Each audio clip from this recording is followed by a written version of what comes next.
तो दोस्तों आज मैं आपको बताऊंगा कि जो हाईवे सेक्टर है उसमें जॉब लेने के लिए आपको क्या करना पड़ेगा। आपको मालूम है कि 20 लाख करोड़ का इस बार कैपिटल इन्वेस्टमेंट है बजट में। मैक्सिमम उसका हाईवे कंस्ट्रक्शन में ही जाएगा और सड़क में। तो हाईवे में दो तरह के एम्प्लॉयमेंट है। एक तो गवर्नमेंट जॉब है। ये गवर्नमेंट जॉब क्या हो, जो नेशनल हाईवे अथॉरिटी का अपना इंजीनियर होता है, उसका एक सिस्टम है रिक्रूटमेंट का। टेस्ट है चाहे जैसे जो होता है। जो प्राइवेट सेक्टर के हैं वो लोग कैसे एंट्री लेंगे। तो दोस्तों बहुत सारा ऐसा कंपनी है जो हाईवे सेक्टर में कंसल्टेंसी और कंस्ट्रक्शन का काम करती है प्राइवेट सेक्टर में। तो वो स्टाफ रखता है। तो वो जो स्टाफ रखता है दो कैटेगरी है, जिसमें से एक कैटेगरी होता है की पर्सनल। की पर्सनल का रिकमेंडेशन लेना पड़ता है गवर्नमेंट से। गवर्नमेंट उसी को रिकमेंड करती है, NHAI उसी को रिकमेंड करती है जो जिसका रिज्यूम वेरीफाई हुआ रहता है गवर्नमेंट की तरफ से। एजेंसी कौन है? इंफ्राकॉन। ठीक है, इंफ्राकॉन में आपको रजिस्टर करना पड़ेगा। आप लिखेंगे इंफ्राकॉन, मिनिस्ट्री ऑफ ट्रांसपोर्ट के अंतर्गत आता है, infracon.nic.in। उसमें जाके आपको रजिस्ट्रेशन करना पड़ेगा। मेरे ख्याल से 1000-1500 के आसपास रजिस्ट्रेशन चार्ज है। और रिज्यूम बनाना पड़ेगा।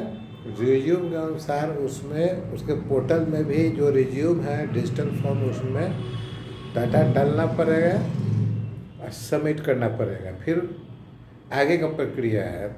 एक इम्पोर्टेंट चीज़ जो सबसे अधिक इम्पोर्टेंट है, आप इसमें हाईवे से रिलेटेड जो काम किए हैं 90% कवरेज उसका है। उसमें डालना पड़ेगा कि कहाँ कहाँ कौन कौन सा काम किए हैं, है ना। उसका डॉक्यूमेंट्स आपके पास होना चाहिए। और इस चीज़ का ध्यान रहे कि जो इन्फॉर्मेशन उसमें देंगे उसका वेरिफिकेशन गवर्नमेंट करवाती है। इंडिया का हर स्टेट में एजेंसी है उसका, KPMG है, कहीं कहीं डिलॉयट है, उस थर्ड पार्टी रखा है जिसको भेज कर यहाँ तक कि आपका जो रेजिडेंशियल एड्रेस दिए घर का, उसका भी वो वेरिफिकेशन करवाएगा। ठीक है, इसके अलावा जहाँ जहाँ आपने जॉब किया है उसका भी वेरिफिकेशन वो करवाएगा। सभी वेरिफिकेशन हो जाने को आपसे जब वेरिफिकेशन करेगा थर्ड पार्टी, आपसे फ़ोन पर कांटेक्ट भी करेगा। ध्यान रखिएगा कि कहाँ वो साइट है, किससे मिलना है, किससे बात कर रहा है, इस तरह का। तो इस चीज़ का आप ध्यान रखिएगा, सही इन्फॉर्मेशन दीजिएगा। एक बार अगर आपका इंफ्राकॉन में रजिस्टर्ड हो गया और ID आपका अप्रूव हो गया है, तो जो प्राइवेट कंसल्टेंसी फर्म है, प्राइवेट कंस्ट्रक्शन फर्म है और जो हाईवे में काम करती है, तो जब उसको जॉब मिलेगा या जब वो टेक्निकल बिडिंग करेगा तो उसके लिए मैंडेटरी हो जाएगा कि इंफ्राकॉन अप्रूव्ड की पर्सनल को ही उसमें ऐड किया जाए।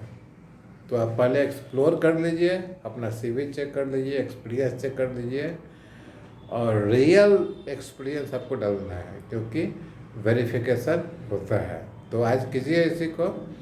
पहले चार्जेबल नहीं था, अब रजिस्ट्रेशन चार्जेबल हो गया है। इस चीज़ को कीजिए और फ़ायदा उठाइए। तो आज के लिए इतना ही।